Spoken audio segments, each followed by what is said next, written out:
Looking through the bottom listings of Rate Your Music, you see a lot of rap and trap projects, which many consider as low-hanging fruit. The last 5 years have seen no shortage of these projects which fall into a large middle ground of mediocrity. People love to use the phrase mumble rap, which I think discredits a lot of fantastic artists that only now in the new decade are receiving praise they should have had years ago.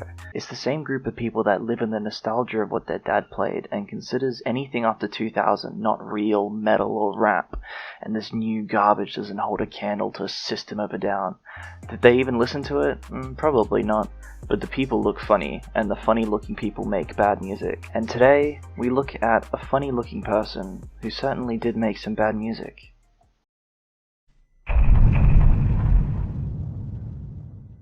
Total Xanarchy is what happens when... Hang on, you could just put this photo up, and it would explain everything. There we go. Total Xanarchy is what happens when studio executives latch onto a young artist and paint by numbers an album that lazily pieces together what is popular. I'm not going to defend Lil Xan, but the worst culprit of this story is the marketing and the rushing of this project.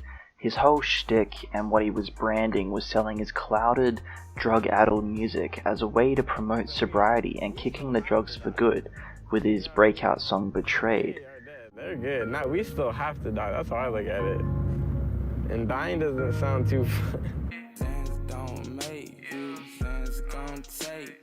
But other songs directly contradict that. Hey, I like lean, I like drugs, I like beams, I got plugs. What makes projects like this worth talking about is the transparency of its people and messages, and once you push past that and do the little bit of research, the cruel business side of music rears its ugly head. If Diego's team was given an extra 2 months, he could have created something better, or at least better than what we ended up with.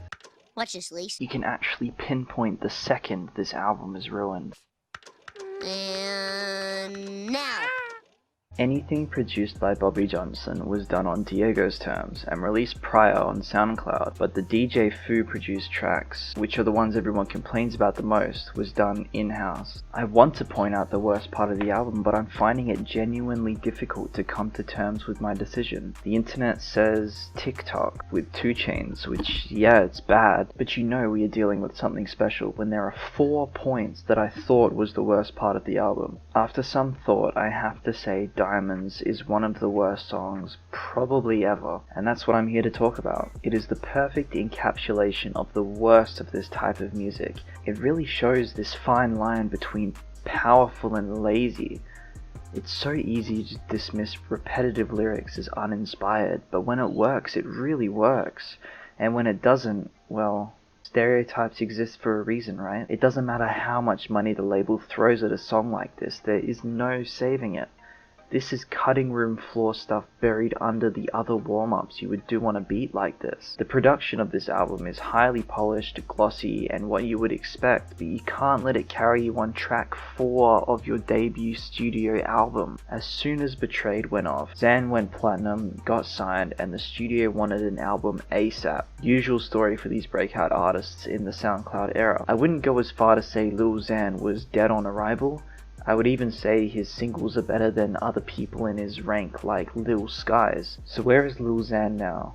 Honestly, no idea. He still makes music to a decent crowd and was slated to go on tour to Australia earlier this year. Without a doubt, this project is better than Earth because it's not the audio equivalent of a shit-eating grin. And the best moments of this project is what you would hear at the club at 4:30 AM, that you would look to your friends off your faces and say, "Fuck me, nice tunes, eh?" Without a doubt, the worst aspect of this project is the grubby fingerprints of rushed executive deadlines. That's not saying the highlights of this project is anything to go out of your way to listen. Uniqueness is what makes you stand out on your own. So no artist integrity means a color by numbers project. That's why these posthumous projects of these past rappers often feel like the bottom of the barrel stuff stretched out to 3 minutes. Skins being my personal pick for the all-time worst rap project I've heard. For Total Xanarchy though, just leave it in 2018. If you see it in the store, just leave it there. Would you want that hanging up in your living room? Fuck no. Put that thing down, you don't know where it's been.